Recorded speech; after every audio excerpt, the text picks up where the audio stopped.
I'm Matt Fuller. I'm running for Board of Health in Millis, Massachusetts. I've been a Millis resident for 7.5 years, along with my wife Kathy and our 3 kids who are all in school. And I've been on the Board of Health so far for 6 years, or for 2 terms, so I'm running for a 3rd term of re-election.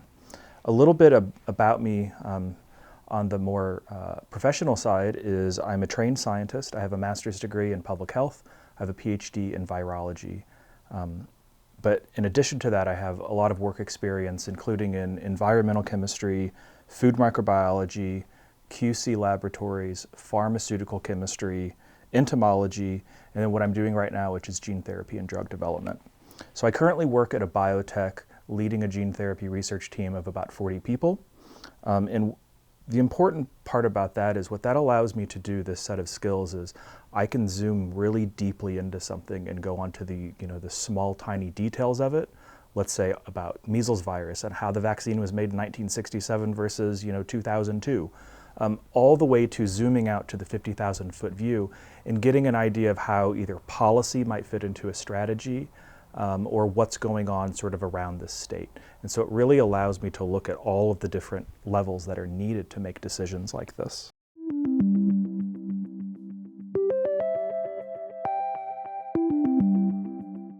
My approach to the Board of Health has been what I would consider overall collaborative and really emphasizing fairness. And that sort of takes 2 layers. One layer of that is working directly with our Board of Health director, John McVeigh, who has many, many years of experience, but then also the members of our board who have changed over the years, but have a range of very deep experience to experience in other areas, but new to the Board of Health. And what I do is I just try to learn from everybody, because what often happens is we have issues come to us that are very complex. If they're easy, they've already been taken care of by whatever the regulations are or the things that John can kind of do in his purview of his position.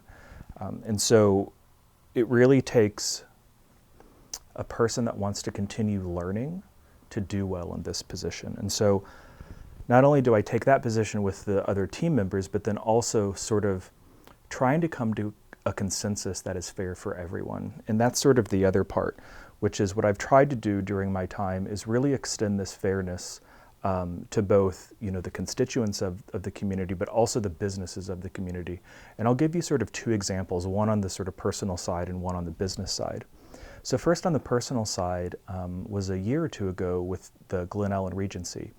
And we have a regulation that says that you have to have a lifeguard for a public pool. And where the gray area comes into this is that statute or regulation differs in different parts of Massachusetts and different towns. But again, our regulation is you have to have a lifeguard present. And so what I did is I tried to work with the residents of Glen Ellen and also members of the board to sort of come to an agreement in the middle, which was, okay, we understand that there are limitations to getting lifeguards, but we also think that that's important. On the other hand, we don't want you guys to just have to look at your pool all summer because you can't get lifeguards at all. And so working through a solution with them, although it took maybe 2 meetings, I think was very fruitful. Another example is with 617 THC, and for those who don't know, that's a company in town that actually grows marijuana and processes it for sale elsewhere. And the reason that this was sort of interesting is, we have a business coming into town wanting to give tax dollars, but at the same time, we have to be cognizant of the fact that growing and producing and manufacturing marijuana comes with certain odors and other sort of things that not everyone in the community might be happy with. And on top of that, where sort of the gray zone of this comes in, is that odor technology for both sensing and minimizing odor is really pretty a nascent technology, especially in the marijuana industry. And so we were trying to work with that business to understand the state of the technology, what the limitations were, and what we would reasonably expect the community impact could be, while at the same time trying to be as helpful of bringing tax dollars into the community as possible and balancing those 2 issues. And I think that we struck a pretty good balance, and what's good about it is because we were so proactive in working with them, and because they were such a good partner, we've been able to continue working as issues come up.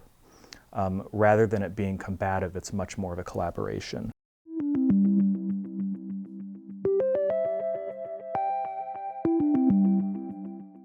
I think the number one thing we're facing right now is quite a few outdated regulations that really need to be updated. One of them that we're talking about right now, I think, is from like 1992. That's a long time. This is about well regulations, just considering how much we know about, it sounds kind of silly to say, but how much we know about water. What's in it? I mean, in the last couple of years, we found out that there was PFAS in the water, and it's pretty bad stuff. Well, when they wrote that regulation, nobody knew that existed. And so that's just one example. The problem is you're trying to balance sort of helping everyone in the community as issues arise with redoing the regulations, and doing that in a way that is transparent and that people have the opportunity to comment on. And so it can be really difficult to do that. But I think what we need to do is sort of come up with a list and try to tackle them, you know, I don't know if it's quarterly or yearly, something like that. But to me, that's the biggest priority.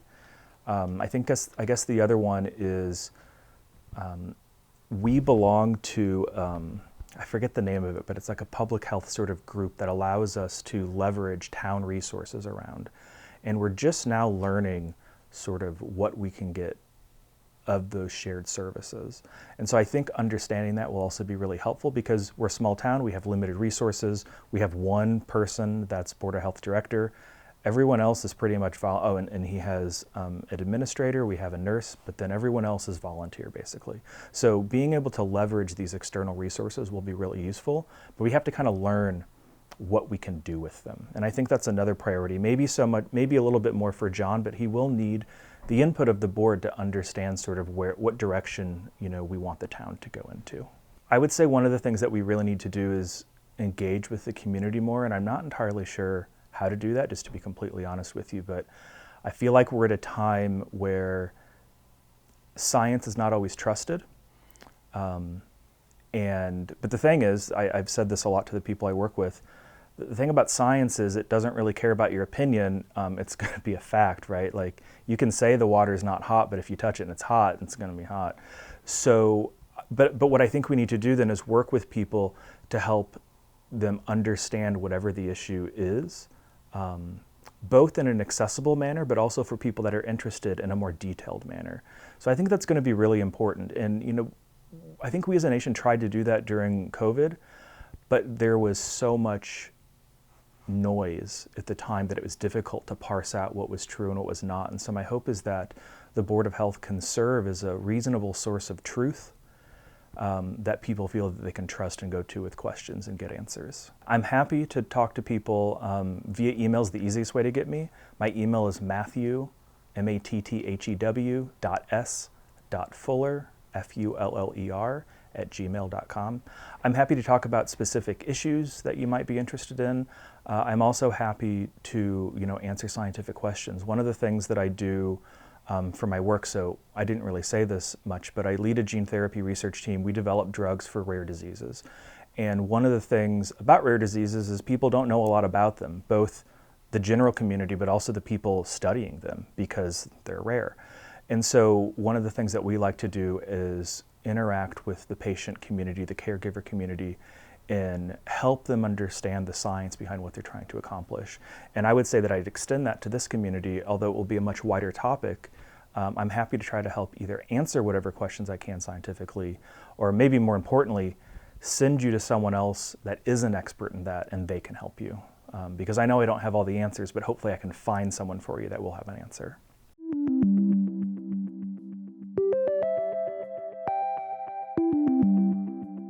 So I would say in closing, so I've been on the board for 6 years, and one of the things that's important to recognize is there is a lot of institutional knowledge that comes with that, both how to, you know, be on a board, the sort of logistics of going through all of the sort of details, but then also understanding town-specific issues.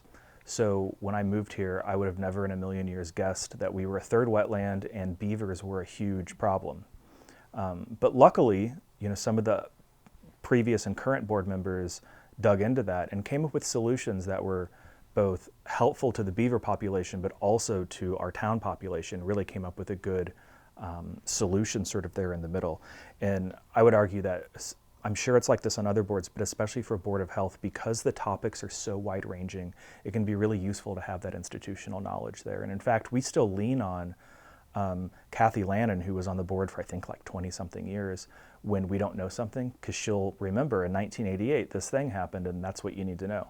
So that sort of knowledge is really useful. I would also say that I have a really broad scientific background, chemistry, microbiology, virology, drug development, and what that really allows me to do is assess a lot of different situations and hopefully bring some amount of expertise in, even if it's just enough to know we need to ask these questions or we really need to talk to someone else, this is a really complicated issue.